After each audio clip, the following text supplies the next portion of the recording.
अस्सलाम वालेकुम दोस्तों, कैसे हैं? अल्लामा इकबाल के कलाम की शरह के साथ मैं हूं प्रोफेसर खिज़र अब्बास। तो आज मैं आपकी खिदमत में बाले जिब्रील की गजल नंबर 4 लेके हाजिर हुआ हूं, जिसका मतला है असर करे न करे सुन तो ले मेरी फरियाद, नहीं है दाद का तालिब ये बंदा है आजाद। उम्मीद करता हूं कि मेरी वीडियोस आप देख रहे होंगे और इन्हें पसंद भी कर रहे होंगे। कमेंट करके जरूर बताया करें कि आपको ये कैसी लग रही हैं। तो ये गजल यूं समझ लें कि बाले जिब्रील की जो पहली 5 गजलें हैं, इसमें महबूब हकीकी यानी अल्लाह ताला से मुखातिब होके इकबाल ने कुछ राज की बातें बड़े नाज के साथ की हैं, कुछ शोखी भी आ गई है। तो जरा समाअत फरमाइए। अल्लाह ताला यानी महबूब हकीकी की खिदमत में अर्ज करते हैं इकबाल, और कुछ यूं कहते हैं कि असर करे न करे सुन तो ले मेरी फरियाद। ऐ अल्लाह, मेरी फरियाद में असर है या नहीं ये अलग बात है, तो एक बार मेरी फरियाद सुन तो ले, मेरी दुआ सुन तो ले। नहीं है दाद का तालिब ये बंदा है आजाद। तो ये बंदा आजाद है, ये दाद नहीं चाहता, ये वाह वाह नहीं चाहता, ये सिर्फ इतना चाहता है कि उसकी फरियाद सुन ली जाए। उसमें असर हो ना हो ये बात की बात है, लेकिन सुन तो सही एक बार मेरी फरियाद कि मैं क्या कह रहा हूं। और अगला शेर मुलाहिजा फरमाइए कि ये मुश्ते खाक, ये सरसर, ये वुसअत अफलाक। मुश्ते खाक मिट्टी की मुट्ठी यानी इंसान, एक तरफ इंसान है, दूसरी तरफ क्या है, ये सरसर आंधी चल रही है, वुसअत अफलाक, और आसमान फैले हुए हैं, आसमानों की वुसअत में उसे उड़ाए फिर रही है। यानी इंसान जो एक मुश्ते खाक की हैसियत रखता है, उस मुश्ते खाक को आंधी आसमानों की वुसअत में उड़ाए फिर रही है। मतलब ये एक कमजोर सा इंसान दुनिया में आके फितरत की मुखालिफ कुव्वतों के मुकाबले में डट गया है। करम है या कि सितम तेरी लज्जत ईजाद। मुझे समझ नहीं आता कि एक मुश्ते खाक के सामने इतनी मुखालफत, इतनी मुखालिफ चीजें, इतनी मुकाबिल चीजें लाना ये तेरा करम है या सितम है। मुझे इस बात की समझ नहीं आ रही कि इंसान को दुनिया में भेजना तेरा करम है या उस पे सितम किया गया है, उसकी आजमाइश की गई है। और जाहिर है इंसान को दुनिया में मजे लूटने के लिए नहीं भेजा गया, एक इम्तिहान के लिए भेजा गया है। दुनिया जो है इम्तिहान गाह है। नबी पाक ने फरमाया था ना कि दुनिया आखिरत की खेती है, यहाँ हम जो बोएंगे वो आखिरत में काटेंगे। तो दुनिया जो है एक मुश्किल ठिकाना है, ये एक इम्तिहान गाह है, ये मजे लूटने की जगह नहीं है। मजे लूटने की जगह जन्नत है, जो दुनिया में अच्छे अमाल करने के बाद हमें आखिरत में मिलेगी इंशाअल्लाह। तो ये मुश्ते खाक, ये सरसर, ये वुसअत अफलाक, करम है या कि सितम तेरी लज्जत ईजाद।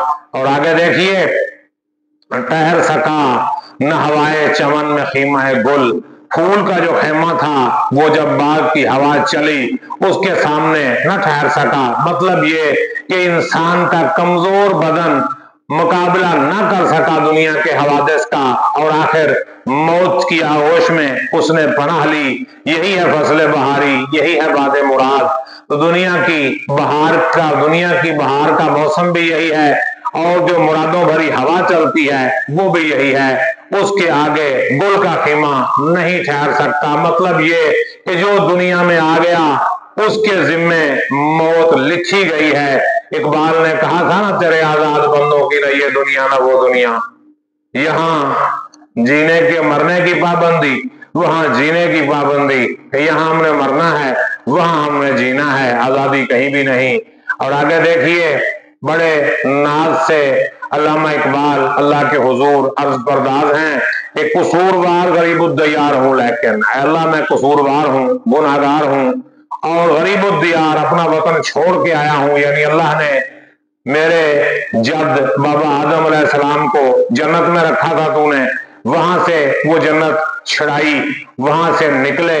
अगरचे मैं अपना मकाम छोड़ के आया हूं इस दुनिया में, लेकिन तेरा खराबा फरिश्ते न कर सके आबाद, तो तेरी ये जो खराब दुनिया थी, तेरी जो वीरान दुनिया थी, इसको फरिश्ते आबाद ना कर सके, ये इंसान को ही आबाद करनी थी। अगरचे मैं गुनहगार हूँ, अपने वतन से निकला हुआ हूँ, लेकिन तेरी दुनिया आबाद करने के लिए मेरा यहाँ आना जरूरी था, वरना फरिश्तों का ये काम नहीं था कि तेरी इस दुनिया को आबाद करते। अगर फरिश्ते इस काबिल होते तो तू उन्हें दुनिया में बसाता, इंसान को जमीन पे अपना खलीफा ना बनाता।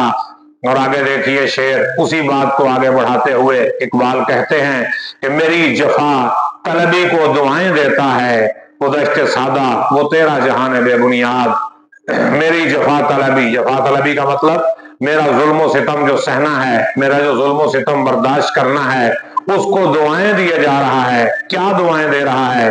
वो दश्त सादा वो तेरा जहान बेबुनियाद, वो दश्त सादा, वो सादा जो जंगल है, वो सादा वीराना, और वो जहान जिसकी कोई बुनियाद नहीं, वो जो बेबुनियाद जहान है, वो मेरी जफा तलबी को दुआएं दे रहा है, मेरे जुल्म को, मेरी जुल्म सहने की सलाहियत को दुआएं दे रहा है कि मैं जो जुल्म बर्दाश्त कर रहा हूँ, जो तकलीफें बर्दाश्त कर रहा हूँ, जो तकलीफें सह रहा हूँ, वो दुनिया में रहने के लिए जरूरी थी। कोई और इन तकलीफों को सहने वाला नहीं था, इसलिए तूने मुझे इस दुनिया में भेजा, और वो दुनिया मुझे दुआएं दे रही है क्योंकि मैंने इसे आबाद किया।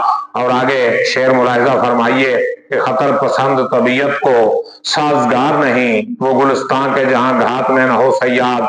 यानी जिसकी तबीयत में खतरा पसंदी है, जो खतरों को पसंद करते हैं, जो खतरों के खिलाड़ी हैं, वो उस बाग में ठिकाना नहीं बनाना चाहते जहां शिकारी घात लगाए हुए ना बैठा हो। यानी खतरों के खिलाड़ी हैं हम इंसान, और जहां पे खतरा ना हो वहां हम जाते ही नहीं हैं। तो खतरे से खेलना, ये जो कहते हैं ना मर्द की अलामत है, वो एक बड़ा मशहूर शेर है कि वो मर्द नहीं जो डर जाए हालात के खूनी चुंगल से, जिस हाल में जीना मुश्किल हो उस हाल में जीना लाजिम है। और आखिरी शेर इस गजल का मुलाहिजा हो कि मकाम शौक तेरे कुल्सियों के बस का नहीं। ये जो इश्क का मकाम है ना, जो मोहब्बत का मकाम है, ये तेरे फरिश्तों के बस में नहीं, मकाम शौक तेरे कुद्सियों के बस का नहीं। उन्हीं का काम है ये जिनके हौसले हैं जियाद, ये उन्हीं का काम है जिनके हौसले ज्यादा हैं। तो इंसान का हौसला फरिश्तों से कहीं बुलंद है, इसलिए इस बोझ को उठाने वाला काम इंसान के अलावा और किसी से ना हो सका। जैसे मीर तकी मीर ने फरमाया था कि सब पे जिस बोझ ने गरानी की, उसको ये नातवा उठा लाया।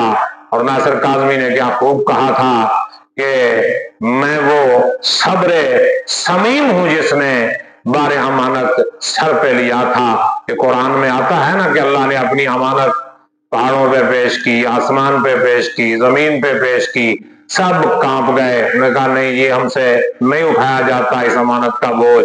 तो इंसान ने वो अमानत का बोझ उठा लिया।